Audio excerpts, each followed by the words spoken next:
तो इधर निधिवन के उधर राधा श्याम सुंदर जी का मंदिर है। इनकी बड़ी अद्भुत कथा है। इनके गुरुदेव स्वामी हृदयानंद प्रभु थे। बंगाल से जब उनके शिष्य बने तो उनका नाम रख दिया उन्होंने श्यामानंद। और गुरुजी से आज्ञा पूछी कि गुरुदेव क्या करना है, हमें कैसे साधन करना है। तो गुरुजी ने कहा कि तुम्हारे शरीर की पवित्रता सेवा से होगी और मन की पवित्रता भगवान नाम से होगी। धन तुम रखते नहीं हो, दो की पवित्रता हो गई तो काम बन गया। कौन सी सेवा? बोले मंदिर में सेवा करने वाला पुजारी सेवा तो करता है, लेकिन कई बार उस बेचारे को सावधानी के अभाव में सेवा अपराध लग जाते हैं। तुम पहले संतों के चरणों की रज की सेवा करो। कितने प्रेमी वैष्णव सेवा कुंज निधिवन में दर्शन करने जाते हैं, तुम वहीं सफाई किया करो, झाड़ू लगाया करो और नाम जप करते हुए। निधिवन गए होंगे आप लोग, नहीं तो जरूर जाना।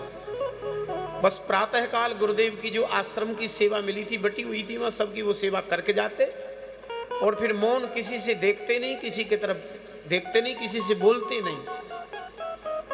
श्यामानंद जी अहर्निश नाम का आश्रय लेकर के बुहारू सेवा, सोहनी सेवा निधिवन में करते। रोज यही चलता। धीरे धीरे नाम प्रेम और सेवा से इनके तन की शुद्धि हुई। हृदय में भगवत प्रेम जागरण हो गया, जागृत हो गया। ऐसी स्फुरना बढ़ी कि बीच बीच में ये किशोरी जी को, राधा रानी को, ठाकुर जी को पुकार के ये व्याकुल होने लग जाते, रोने लग जाते और लगता कि ये अब शरीर व्यर्थ समय बीत रहा है, अब ये बिना प्रिया प्रीतम, बिना ठाकुर जी के कैसे रहे। वृंदावन के कण कण में ठाकुर जी, किशोरी जी का वास है, ऐसा संतों का मानना है, शास्त्रों का मानना है और प्रेमियों को अनुभव भी होता है। करुणामयी किशोरी जी से ललिता जी ने कहा, ललित किशोरी जी, ये बाबा आपकी नाम को आश्रय लेके ऐसो व्याकुल है कि रोवे, या के ऊपर एक दिन कृपा कर दो। तो करुणामयी किशोरी जी ने कहा, आने दो अवसर। किशोरी जी अपनी सहचरियों के संग निधिवन में बिहार विचरण करने आई तो जानबूझ के किशोरी जी ने अपने चरण का नूपुर छोड़ दिया वहीं। अब जिन्हें नूपुर छुड़ा तो झाड़ू लगा रहे थे श्यामानंद जी। झाड़ू लगाते समय वो दिव्य नूपुर मिल गया उनको। मिल गया तो उन्होंने रख लिया कि पता नहीं किसका होगा। इधर निवृत्त निकुंज में प्रियाजू ने ललिता जी से कहा, ललिते मेरा तो नूपुर गायब है गए। कहाँ खो गया किशोरी जी, कहाँ खोया आई, कहाँ डारे आई? बोले मुझे तो स्मरण नहीं आ रहा है। देखो तुम जमुना किनारे आई, बंसीवट पे आई, नील समीर के जमुना पुल इनमें भी घूमी होंगी जरूर, क्योंकि ये भी दिव्य स्थान तो है ही। सेवा कुंज गई, निधिवन गई, कहीं नहीं मिला। तो ललिता जी ने वेश बदल करके श्यामानंद जी के पास गई, एकदम डोकरिया बन के, कमर झुकी वही लठिया लेके, और बोली, बाबा राधे राधे, मेरी बहुरानी दर्शन के ताई आई, उनको नूपुर गिर गए, तुम मिले है क्या? श्यामानंद जी ने कहा, हाँ मैया मुँह को मिले है। तो लाओ बाबा, तुम क्या करोगे? बोले दूंगा नहीं। अरे बोले मिला है तो फिर तुम क्या करोगे उसका?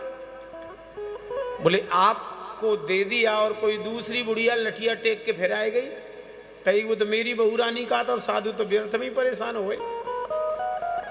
इस नूपुर को अगर लेने का मन है तो इसका एक ही उपाय है, पहले बहुरानी को नूपुर पहनाओ और नूपुर पहना के सामने प्रस्तुत करो, क्योंकि एक ही नूपुर तो गिरा है, दोनों तो गिरे नहीं है।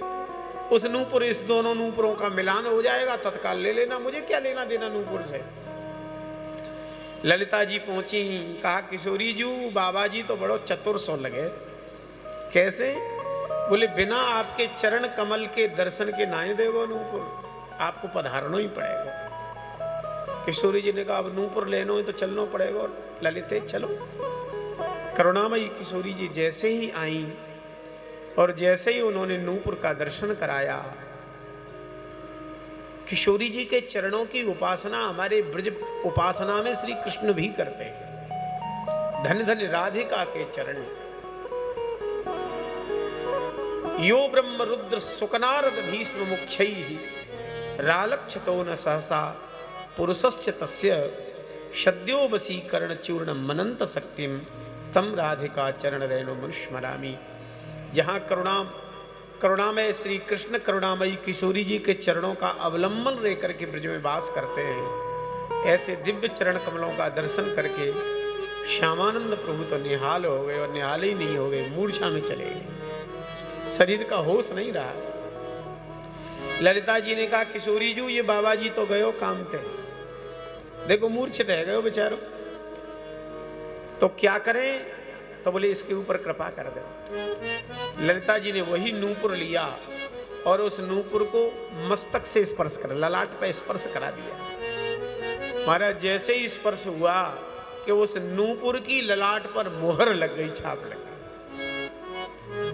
किशोरी जी तो अपनी लीला में प्रवेश कर गई। थोड़ी देर बाद श्यामानंद जी की निद्रा मूर्छा भंग भई।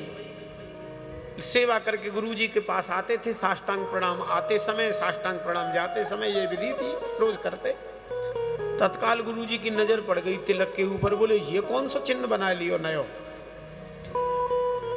अब बेचारे ने शीशा तो देखा नहीं था, बोले मुझे तो पता भी नहीं है गुरु जी कौन सा चिन्ह है, क्या है तिलक तो। अरे बोले गुरु जी का दिया हुआ तिलक लगाया जाता है, मनमाना तिलक थोड़ी होता है, मिटाओ इसको। तो कहा गुरुजी मैं देख ही नहीं पा रहा हूं क्या लगा है। पानी में जाके देखा तो कुछ चिन्ह बनाए नूपुर का। गुरुजी ने कहा मिटाओ, तो उन्होंने ऐसे करके जल डाला तो वो नहीं मिटा। आए तो गुरुजी ने कहा मिटाया नहीं। कहा गुरुजी मैंने तो धोया लेकिन क्या करूं मिटा नहीं। गुरुजी ने सोचा कि ये मिथ्या बोल रहा है, शायद कोशिश नहीं करी होगी, कोई नई संप्रदाय चलाना चाह रहा है। ला मेरे पास आ, मैं देखता हूं। रगड़ा गुरुजी ने, नहीं मिटा और चमक। अब गुरु तो गुरु भाई, जब तिलक दिया है तो गुरु का अधिकार तो है ही तिलक के ऊपर। ये नारियल होता है, इस नारियल की जटा ले ली गुरुजी ने, जैसे कोई बर्तन को साफ करे। अब गुरुजी भी भाई गुरुता तो थोड़ी होता रहती है गुरुजनों में। उन्होंने पानी डाला और उससे रगड़ दिया। महाराज नूपुर का चिन्ह तो मिटा नहीं, उसमें से थोड़ा सा रक्त निकलने लग गया। जैसी रक्त निकलने लग गया कि मंदिर से आवाज आई, आप व्यर्थ में इनके पीछे पड़े हो। ये किशोरी श्री करुणामयी राधा रानी ने स्वयं अपने हाथ से अपने नूपुर का मोहर लगाई है, चिन्ह लगाया है। गुरुजी के भीतर व्याकुलता बढ़ गई। हाय हाय, ये तो बड़ा अपराध कर दिया मैंने। भले ही मेरा शिष्य है तो क्या, लेकिन अपराध तो मुझसे हुआ। तत्काल साधुओं की पंचायत बुलाई और कहा मुझसे बड़ा अपराध हुआ है महाराज, संत भगवान निर्णय करेंगे तभी मेरा ये पाप धुलेगा। तत्काल संतों की पंचायत में लोगों ने कहा कि भैया ये इतना प्रायश्चित कर रहे हैं तो दंड देना तो उचित नहीं है, लेकिन फिर भी ये नहीं देंगे, मानेंगे नहीं। तो संतों ने कहा चलो आपको एक दंड दे रहे हैं हम सब, बताओ कौन सा दंड है। बोले 12 दिन का अखंड महामंत्र का कीर्तन कराना पड़ेगा तुम्हें अपने हर्जे खर्चे से, और जब 12 दिन पूरे हो जाएंगे तो पूरे वृंदावन का समष्टि झरा भंडारा करना पड़ेगा, और उन संतों के चरण धो करके चरणामृत लेना पड़ेगा, उनकी पत्तल से शीत प्रसादी लेनी पड़ेगी। ये तुम्हारा दंडोत्सव हो गया। देखो महात्माओं का दंड भी तो कल्याण करने वाला ही होता है। आज भी वो राधा श्याम सुंदर मंदिर में दंडोत्सव वार्षिक मनाया जाता है। महंतों का सम्मान भी होता है, वो हर साल महंतों का सम्मान भी करते हैं, जो अभी गोसाई हैं, पहले तो नहीं करते थे। और भंडारा भी होता है। तो हमारे ठाकुर जी भी मोहर लगाते हैं और करुणामयी किशोरी जी भी मोहर लगाती हैं। ये मोहर लगती कब है जानते हो? अपने ऐसे ही लगा देंगे। जिह्वा पर जब राम नाम की मोहर पूरी तरह से अंकित हो जाती है, अहरनिश जब राम नाम का, कृष्ण नाम का आश्रय लिया जाता है और चित्त उसमें डूबने लगता है, तो भगवान की कृपा की मोहर लगती है।